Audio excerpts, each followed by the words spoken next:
ঘড়ির কাঁটায় রাত 12টা বাজতেই কেন্দ্রীয় শহীদ মিনারে উপস্থিত বিএনপি ও সহযোগী সংগঠনের নেতাকর্মীরা গেয়ে ওঠেন আমার সোনার বাংলা আমি তোমায় ভালোবাসি।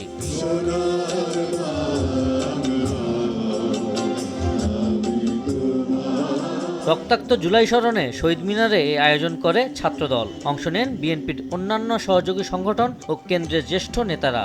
জাতীয় সংগীতের পর শত শত মোমবাতি জ্বালিয়ে তারা স্মরণ করেন জুলাইয়ে প্রাণ দেয়া শহীদদের। জুলাইয়ের প্রথম প্রহরে গণ অভ্যুত্থানের মাসের কর্মসূচি ঘোষণা করে ছাত্রদল। এ সময় সংগঠনটির সভাপতি বলেন, গণতন্ত্র পুনরুদ্ধারে কাজ করবেন সংগঠনের নেতাকর্মীরা। বাংলাদেশের গণতন্ত্র পুনরুদ্ধার হওয়ার আগ পর্যন্ত বাংলাদেশের সকল ছাত্র দলের নেতা কর্মীরা সেই অকুতোভয় চিত্তে রাজপথ থেকেই বাংলাদেশের গণতন্ত্র পুনরুদ্ধার করব।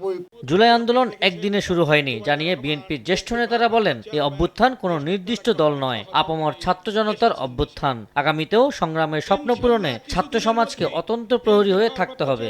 দেশনায়ক তারেক রহমান বাংলাদেশে এসে আপনাদের সাথে থেকে নেতৃত্ব দেবেন এবং সেই নেতৃত্বে ইনশাল্লাহ বাংলাদেশে গণতন্ত্র ফিরে আসবে।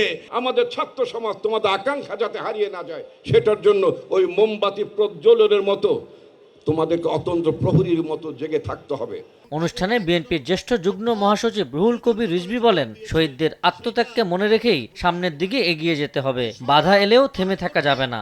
এই সংগ্রাম বাস্তবায়ন করতে হলে আরো বাধা আসবে, কিন্তু সেই বাধাকে তোমাদের ফেলে ফেলে সত্যিকার অর্থেই আমরা একটি স্বাধীন গণতন্ত্র এবং গণতন্ত্রের মূল্যবোধ প্রতিষ্ঠা করব। জুলাইয়ের চেতনা রক্ষায় ছাত্রদল ভ্যানগার্ড হিসেবে কাজ করবে বলেও উল্লেখ করেন নেতারা। 1 বর্ষ পূর্তি হলো। আবু সাইদ নিশান, সময় সংবাদ, ঢাকা। শহীদদেরকে তাদের